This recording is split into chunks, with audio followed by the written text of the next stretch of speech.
always felt alone. My whole life. For as long as I can remember. I don't know if I like it or if I'm just used to it.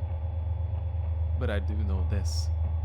Being lonely does things to you. Feeling shit and bitter and angry all the time just eats away at you.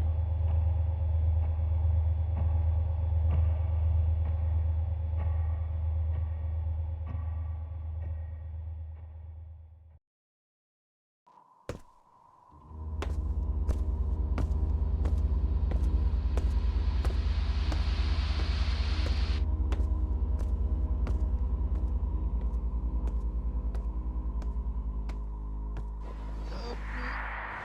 Somebody. Oh, shit. What happened?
Cry of Fear holds a deep place in my heart and is my favorite game.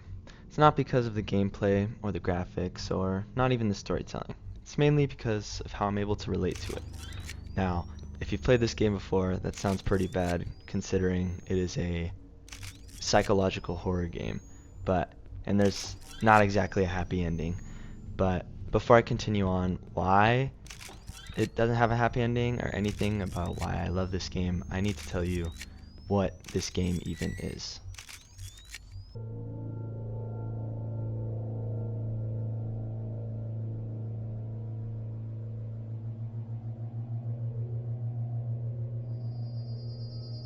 Where am I?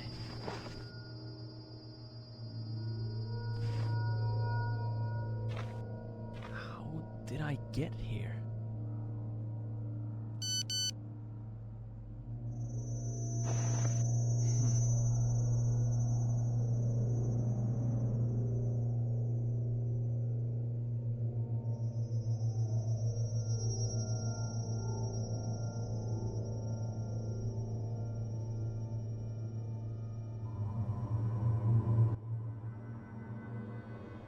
As you can see, we start out in an alleyway.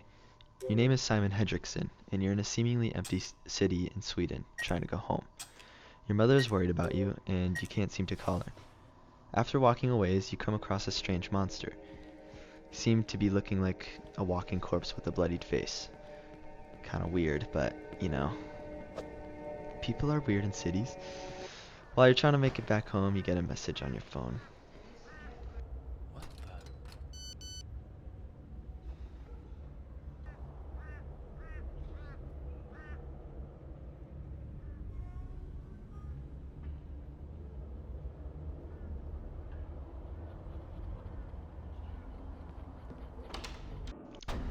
The unknown caller leads you to an apartment complex where they seem to be trapped on the fourth floor.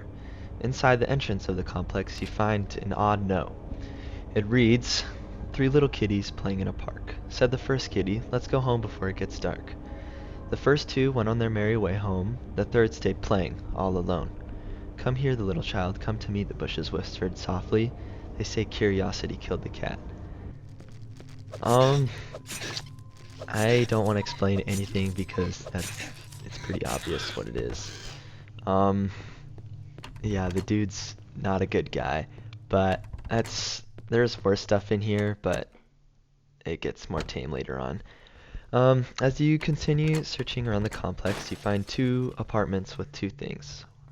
One, which is another note that reads, "Those little kitties are so cute. They look so lovely. I just want to touch them." But then their parents come, and that's why I have to kill them. I swear I don't want to say that, but yeah. And then there's another room with pictures of the predator's victims. Dead bodies with dates and sometimes dialogue saying something about their taste or going bad. Obviously, it's like photoshopped of like gross looking apartments, but it's still kind of realistic. Moving forward, you manage to get up to the 4th floor, and we find another note. This one was a good one. Very nice to kill. Easy to cut with my knife, like to cut food. I guess he's a cannibal too. Not really good.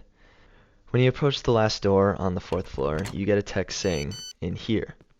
The door has blood around it, but you have nowhere else to go.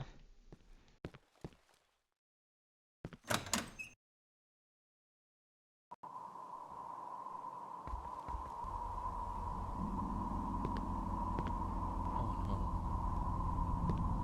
Did he do this to himself? There's a key in the bathtub.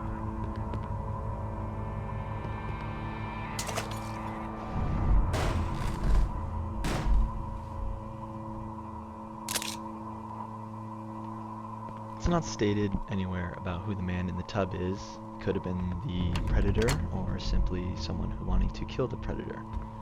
But someone locked you inside and you have to find what seems to be a rope to climb down the balcony. When you get down and go into the halls, everything inside changes. Bars cover certain doors and monsters repopulate the place.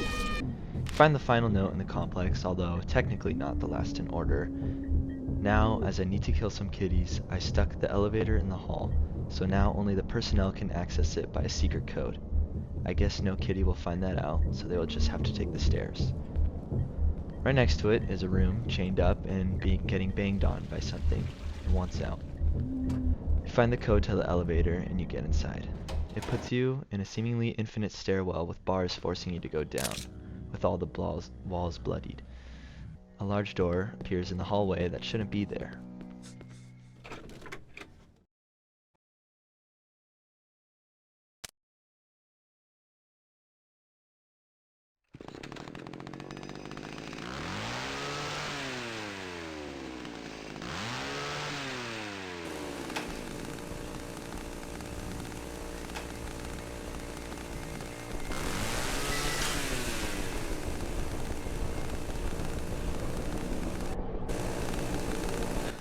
You can't run away. You're forced to fight this tall, decaying figure that wants you dead. You shoot him aimlessly, hoping that he'd die, but he only staggers to the floor, revealing his back. A big eyeball that you need to shoot. After you cycle through shooting him to the ground, then shooting his eye, he ends up dying, but not to you.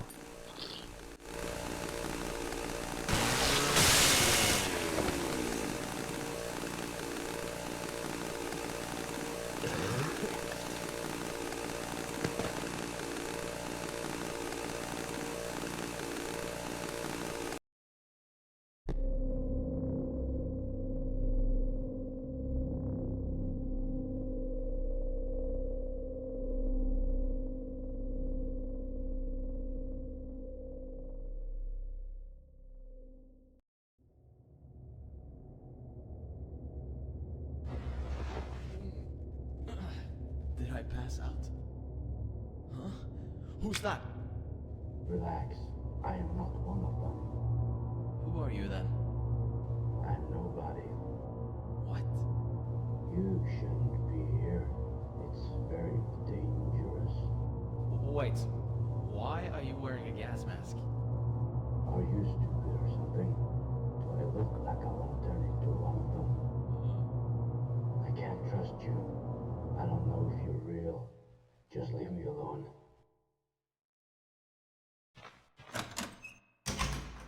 What the?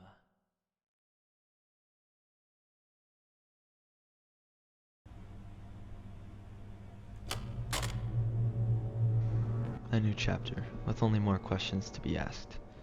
A new important character called the Doctor, who will show up a lot more in the future. You seem to be in a new area, still in the city, but not connected to where you were previously. After going through an alleyway, you find a newspaper article about depression. It has a number to call.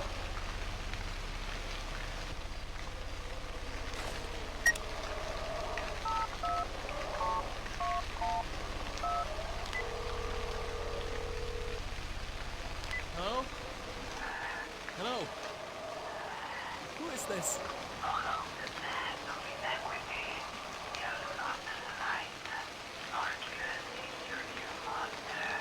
What?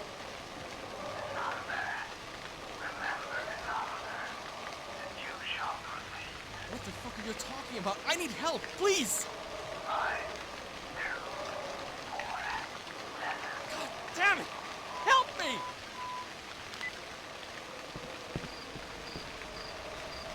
You use the number that he told you to open a locked door, and it leads you to a sewer system. After traversing through said sewer system, you encounter the doctor again. Hey! What the fuck are you doing? Not you again. Wait!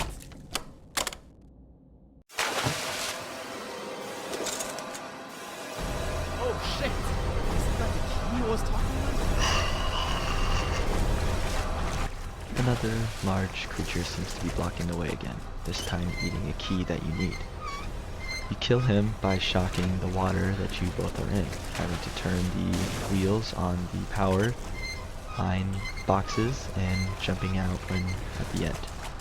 Once you kill him, you grab a saw in another room to cut open his stomach to get the key.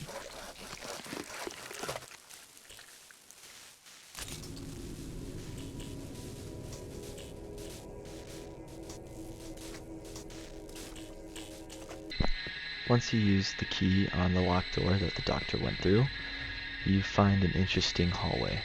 Signs on the wall, and they seem to be saying things. Almost like someone's talking down to you, insulting you.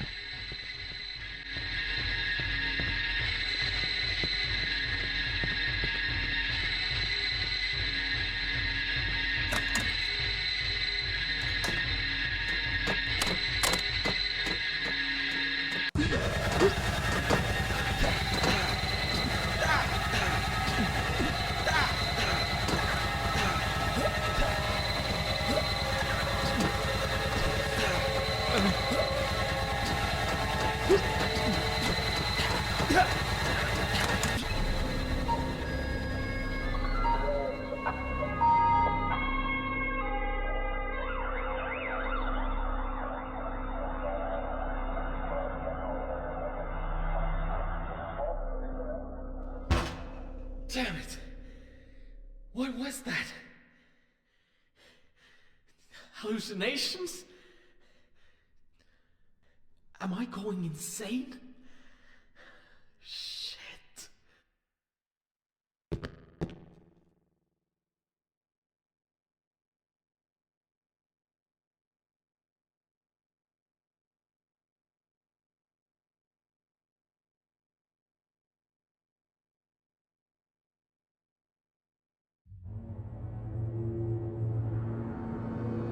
You get a cutscene of what seems to be the aftermath of being crashed into.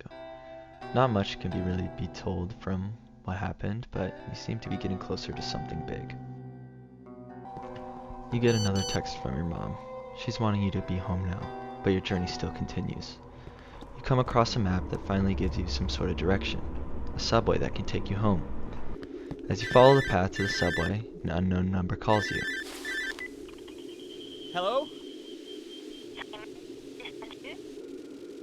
Hello? I can't hear you. Who is this? Where are you? How did you get my number? Can you help me? What the fuck is going on in this town? I need to speak to you, Simon. I'm up on the roof. Up this part. You're... what? You're up on the roof? I can't hear what you're saying. Hello? Hello, are you still there? Ah, shit.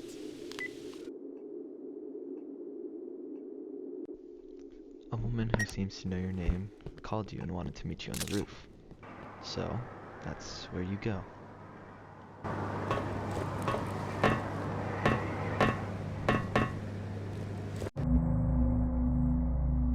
Sophie? What the hell are you doing here? Oh, hi, Simon. What?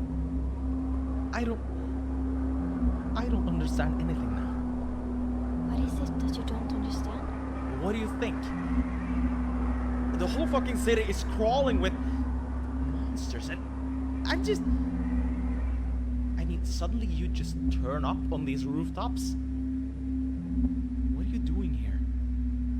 Are you hurt? Monsters? Simon, you're scaring me. Scaring? What the fuck? This is just sick. Well, maybe it's just... Let's talk about something else. How have you been? I don't know. I'm just confused.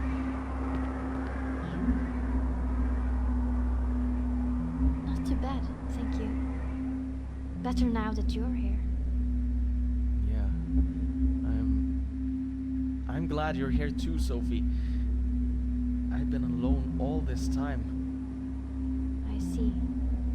Sounds tough. But what about yourself? Why are you here? Are you hiding up here from those things? No, I really don't understand what you're talking about. I'm just thinking. Thinking? Yeah, I've been doing a lot of that too. Do you remember how you got here? I don't know. Because I woke up myself, but it wasn't an alley, and... Wait, I can probably show you. No, hush, Simon. Can't we just sit here for a while? Yeah. Sure. Do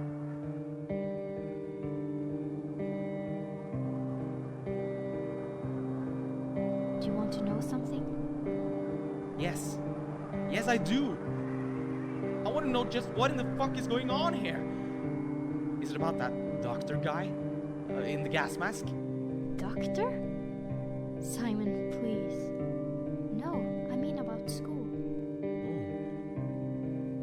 Yeah? What? Well, I don't know if you knew, but I always had a hard time at school. You were pretty much the only guy who was kind to me. I never said it, but I really want to thank you for making my life a little bit more bearable. You're a cute guy, Simon. Yeah, you did have it pretty rough. Thank you. Yeah. I guess I helped you because I liked you. You were one of the prettiest girls at school, and I don't know, I guess I wanted to protect you. I don't love you, but I think I could if we got to know each other better. You're so beautiful, Sophie. Why haven't you said anything? I never had the courage. I mean, I wasn't exactly the toughest kid in school, was I? But now we're here alone, I feel stronger. I've always liked you, Sophie. Oh, Simon, I don't know what to say. I always liked you too, but not in that way. I always thought that you were just a friend, nothing more. I'm sorry.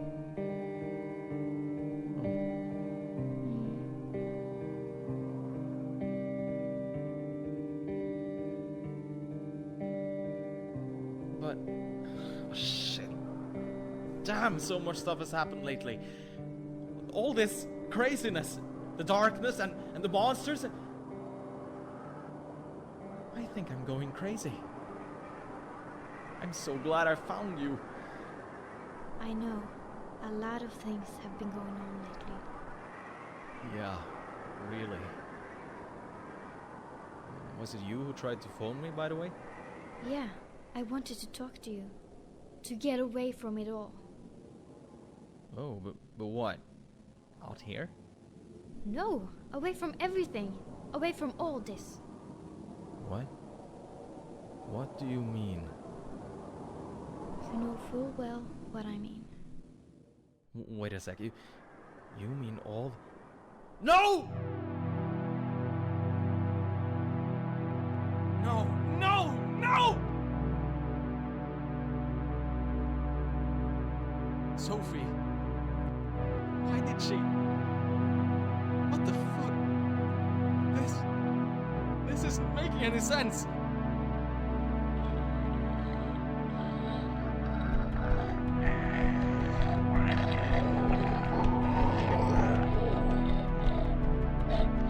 Was it you who made her do it? Why? Why? You sick fuck! There's a lot to unpack here, but to make things a little less confusing, I'm gonna play out a bit after the boss fight for you. Sophie, Simon, let me go. I love you, Sophie. I have to leave. Please, I fucking love just you. let me go, Simon.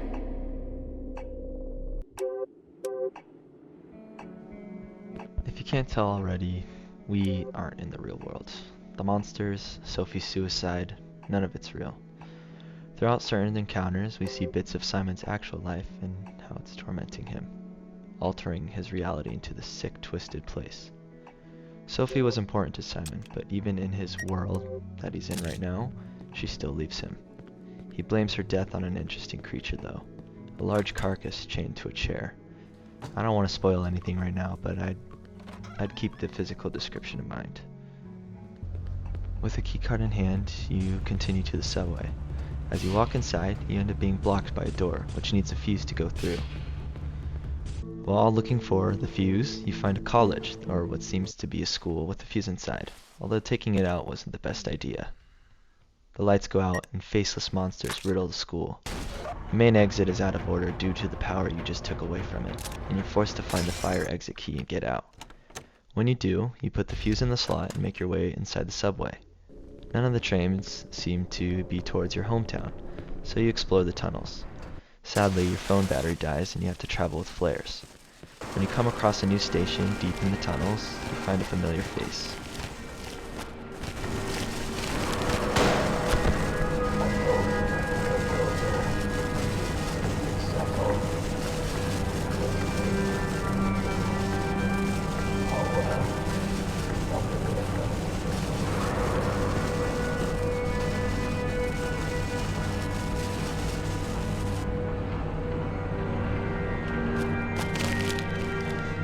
The doctor has killed yet another man. But why? Inspecting the body, it says he doesn't look like he was one of those things. You find yet another locked door, but this time it needs 2 fuses, as well as a key and a new battery for your phone on the floor. No more flares. The key has the name Ronald Street on it, which gives a clue on where to go next. When heading to said road, you find another map.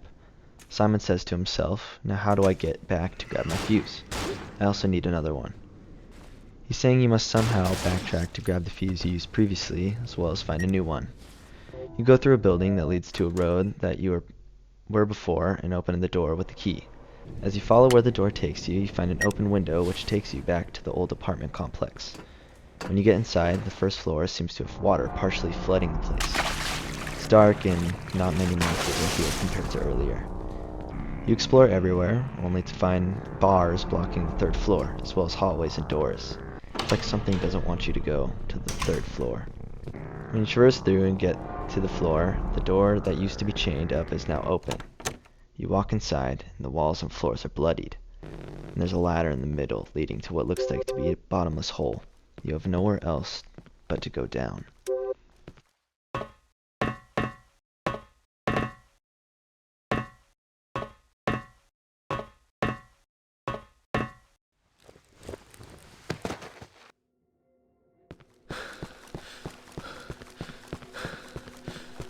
He always goes back to the same place day after day.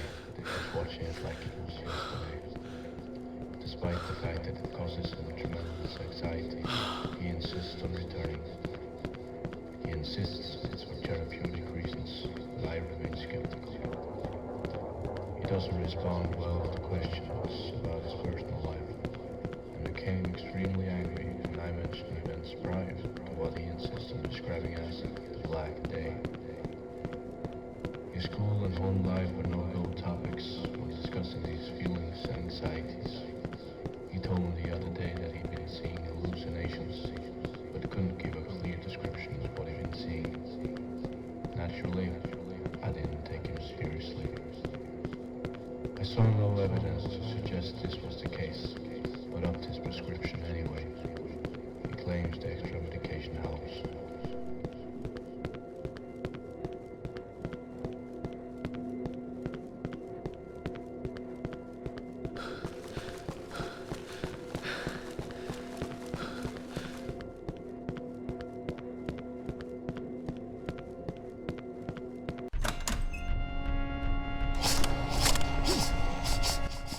A lot can be inferred from what just happened. I believe it's Simon's therapist almost doing a self-note about Simon. Sounds like Simon isn't a very happy individual, considering he said school and such aren't good topics to talk about. Plus, we've seen that Sophie rejected him. I also believe that the prescription that he's taking are the morphine injections that you take in-game to heal you. And it makes me think, what if he never upped Simon's prescription? Anyways, the end of the hallway is a room with some monsters you encountered in the school area. You continue and end up having to run to a door which takes you back to the bloody apartment, but the ladder isn't there anymore. A fuse lays there instead. That's one of the two needed. You exit the building and leave to go get the fuse that you had at the subway entrance. There's a door by the building you used earlier that takes you to the park where Sophie jumped off. Very close to the fuse, thankfully. You quickly grab the fuse and make your way back. You place the fuses and go through the door. It's a dark, abandoned station with monsters trying to shoot you. On the other side, however, there's a stairway that leads up to a train.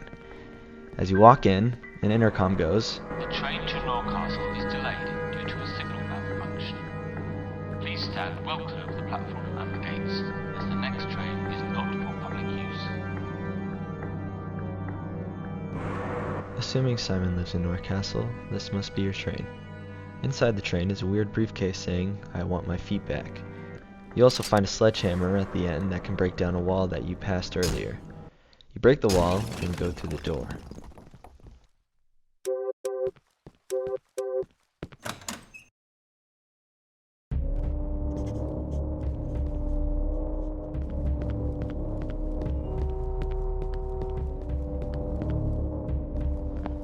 The music changed. Something isn't right. The door in front of us is defying gravity and shoots upward. You go to the right, knowing it's your only option, only to see a series of jumps. As you jump, you come across people in cages. They all seem to be cutting themselves. As you continue, the floor gets more distorted and bloodied. Your path is transforming into a weird scramble. Once you reach the end, you find a door.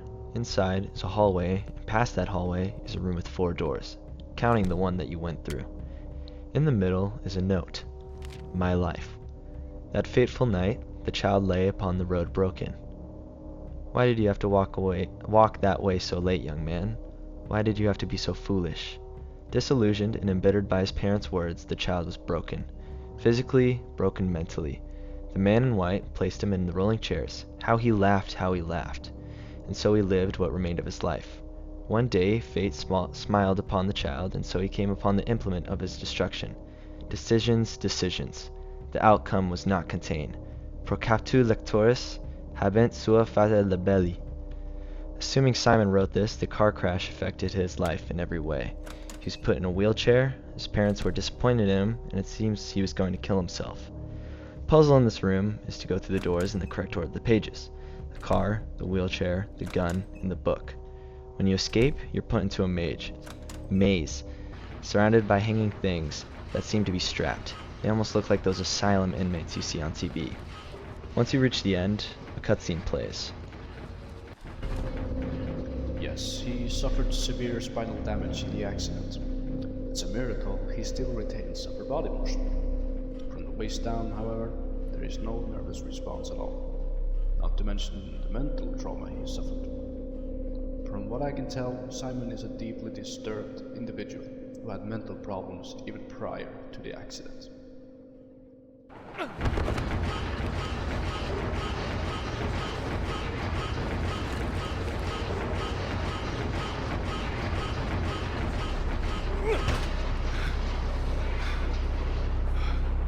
Holy fuck!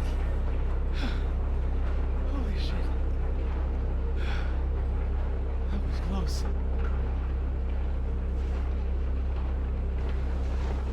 Is he still there? What the fuck? Wasn't this where I came from? No. No. Something is obviously not right. I should hurry now. Before something else happens. The man talking must have been Simon's doctor, or therapist, which brings the question if he's the same as the doctor you see in the gas mask. He proves that Simon was put in a wheelchair due to having zero nervous response in his lower body from the car crash. He also says Simon must have been suffering mentally before the accident. The words in the riddle at the end were in Latin, translating for taking the reader have their own fate of libelli. Libelli meaning book or little book. I believe it's saying you get to choose Simon's fate. And to go a bit off script here, you never really had to fight the carcass monster when Sophie died. You had an option to leave and not fight it, but I'll talk about that more towards the end. So, to get the train moving, you just have to grab the 2 fuses you had earlier and transport them to the gate blocking the train. And doing so will give you another cutscene.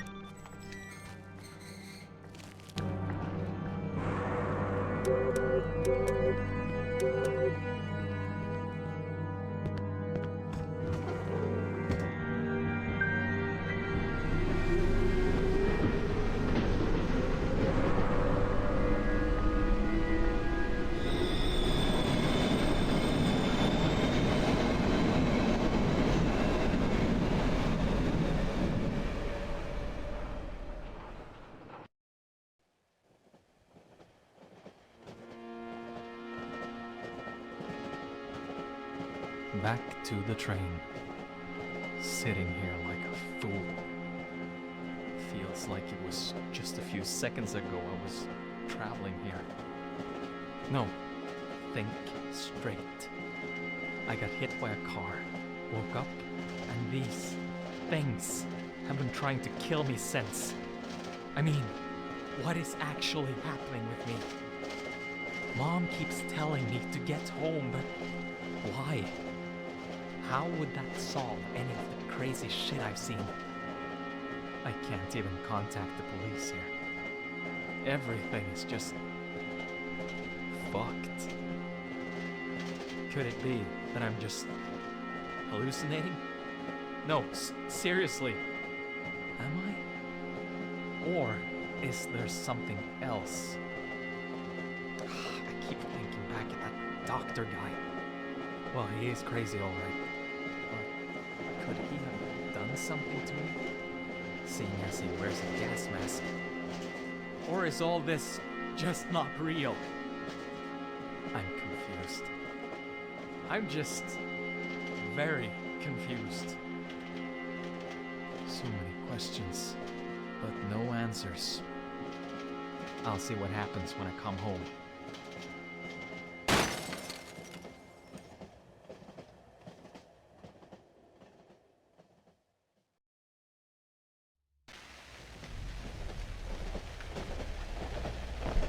I don't have much to say here. It doesn't really clarify anything except Simon confusing himself. We explore what made the sound in the train, only to be attacked by monsters that are breaking through the windows. At the end of the train, however, is a dismembered foot. Now you know what to put in the briefcase. So, you run back to the front of the train and put the foot in the briefcase.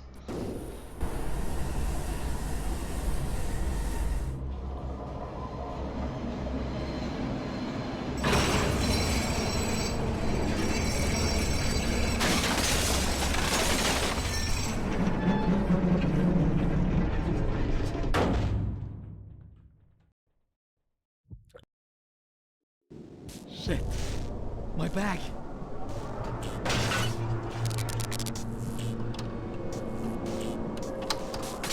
The train is falling, and all your stuff is gone. No flashlight, no weapon, just you. You climb to the top of the train as it's slowly falling down. You manage to jump out as the train falls. Lucky you. Ahead of the railroad is a lantern with a stick next to it. Your replacement for your flashlight and your choice of weapon. You also lost 3 inventory slots. You follow a path of lanterns throughout a seemingly infinite forest with walls in between the trees. Going through the forest, you find what seems to be some sort of bunker, and inside are moving doors. At the end is a false door, by which an upside-down monster with what seems to be crippled legs attacks you. As you leave said bunker, you find a road. Finally, civilization. Walking down the road, you see a certain someone yet again.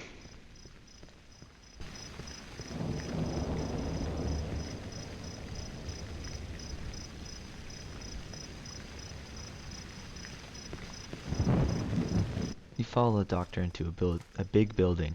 It looks old and run down, tattered with graffiti. As you walk inside, you explore the place. It's kind of hard to tell what it is, but the save state says mental hospital. Maybe the doctor is trying to take you here? The stairway to the second floor seems to be blocked by a gate. It says you need to bring back the power. You find your way into the basement where you find a flashlight and some sort of generator. I can't really tell what it is, but I guess it is. You do a puzzle to solve it, and the power seems to turn on. As you explore the rest of the basement, you find a note in the bowling alley. It says, "There's something strange about Dr. Purnell." Well, now you know his name. There's also a gun in one of the bowling lanes. Upstairs, you find a lit up hallway. More refusing to wake and talk. I want to talk. What the fuck do you want? You're crazy. Come closer. I'm close enough. Come closer. I can't. There's a big fucking gate in the way. That's why I want you to come closer. I want your peace. How? I need a gun. You got a gun. The subway. The guy you shot. Remember? I want a new gun. Look, just open the gate, will you? I'm tired of all this. No. There's a new gun in the boat. Get it for me. Now. If I do, will you open the gate for me? Yes, I have the key right here. Go and get it. Fine. So, now we grab that gun that he was asking for. We also technically don't need him to give him the gun, but I'm going to. Here. There's no ammo in it though. Now, give me the key. Thank you, Simon. I'm glad you can trust me. Now in your time. Here.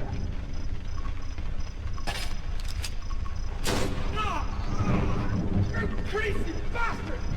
I'll kill you!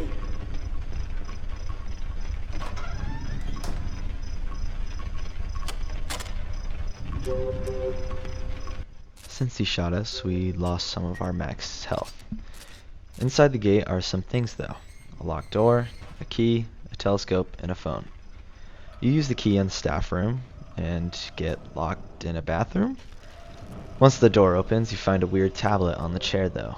It seems to need another half to figure out what it says.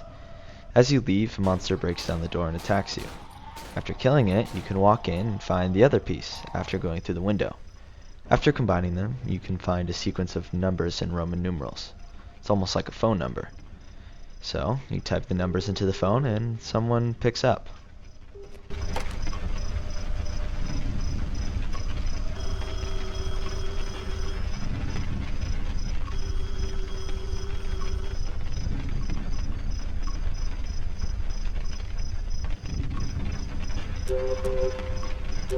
So, my game glitched and wouldn't let me use the telescope, but it was a wheelchair version of Simon, holding up 4 numbers that was needed for a key lock on the 3rd floor. With a combination, you get into the attic where you find the doctor.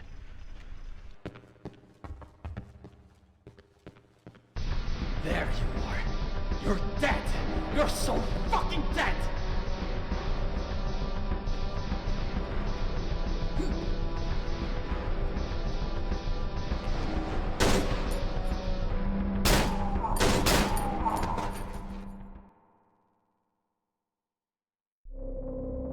Simon, the pills by itself won't make you feel better.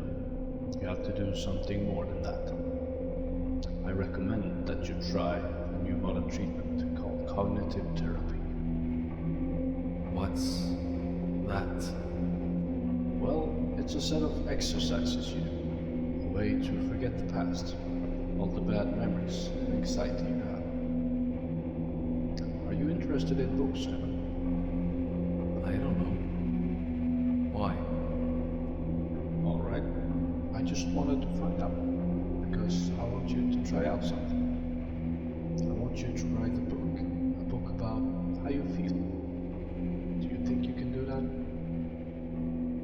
I guess so. I can try.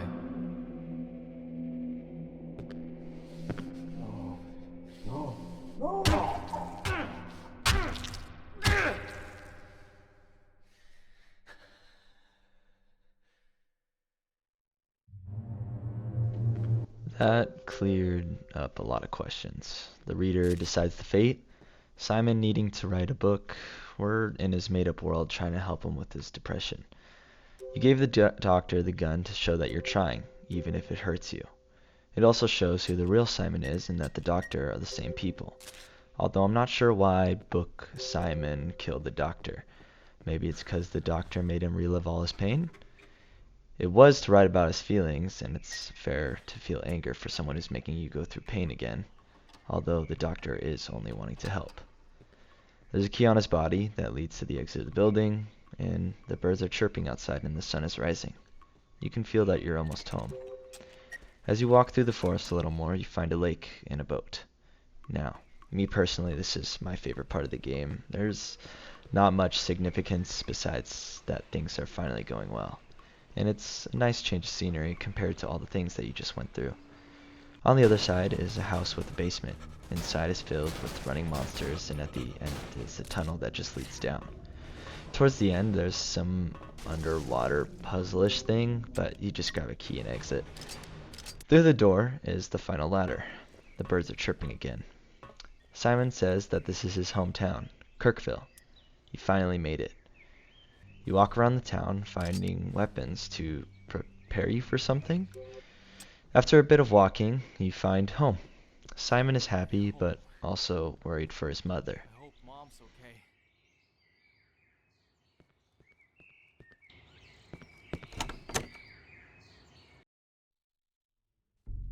Mom? Mom! Where are you? Mom! Mom!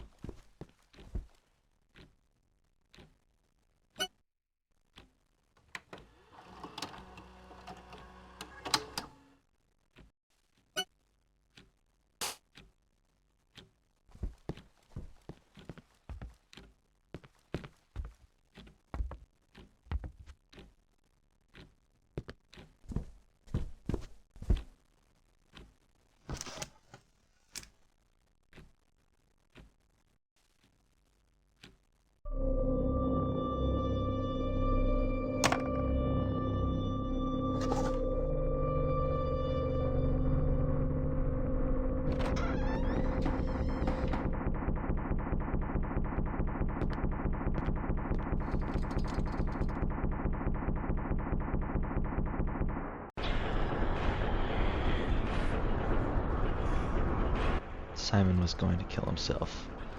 He finished writing his book, but he was still going to end his life. But you intervened. His urge to push forward to overcome his depression, Simon fights his demons till the end. Simon slowly pushes down the pathway in his wheelchair. This is the end.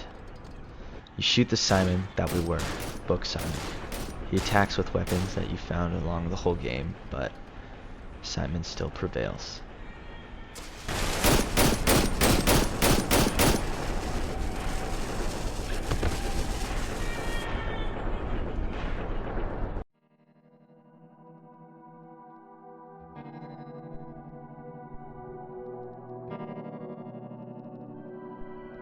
I stopped myself from doing it, from committing suicide.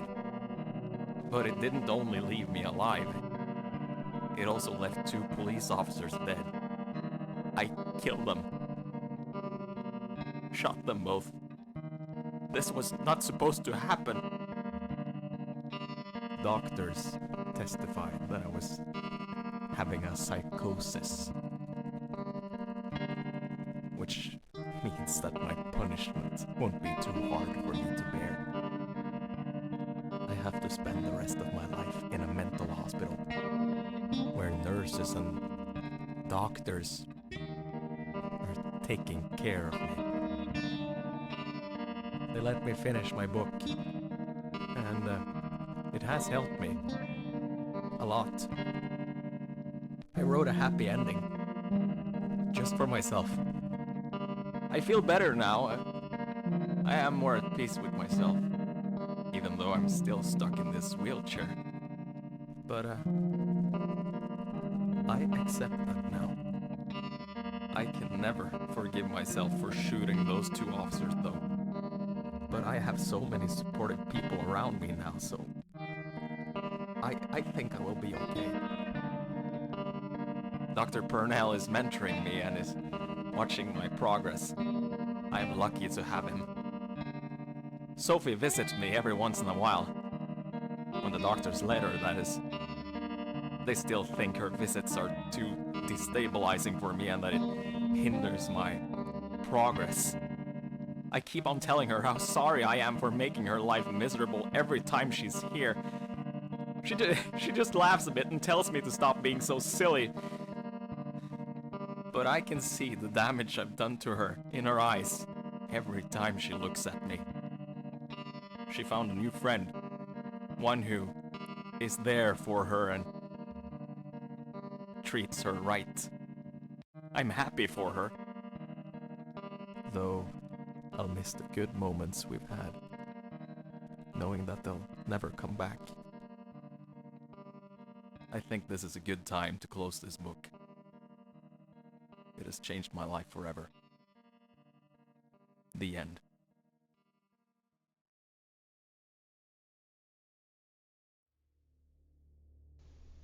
That's the end. It's unfortunate that people still had to die, but Simon seems to be happier. When you look back, a lot of the people and places we saw resembled places that Simon knew. His room was the same layout as the bloodied apartment with the chains around it. The carcass boss that we fought was an interpretation of what Simon thought he was after the car accident. You can start to see all the connections line up. I hope you can see why I love this game. The storytelling was beautiful, and there are other endings, but none of them seem to have the same feeling. They all involve Simon killing himself and sometimes other, whether it be the doctor, Sophie, or even both. I love this game because it makes me self-reflect. I think of the times in my life that made me want to end my life, and it usually brings me down. But I think of the good times, like the cognitive therapy Dr. Purnell prescribed Simon. I even started writing my thoughts. It hurts when writing it, but I truly feel better in the long run. This game was almost like therapy to me, and I can never stop finding new things in this game. So when I say it's my favorite game, I don't say it because I like the style, the gameplay. I love it because it helped me. And I can see how similar I am to Simon. Although it's a bad thing to say that I can relate to him. It's true. And with that, I hope you can see why this game holds a deep place in my heart. And I could have gone a lot more about why I love it and go down each individual detail. But the whole reason I talked about the entire game is because I wanted you to have a personal connection to this game so you can relate to how I feel. And with that, I close this book.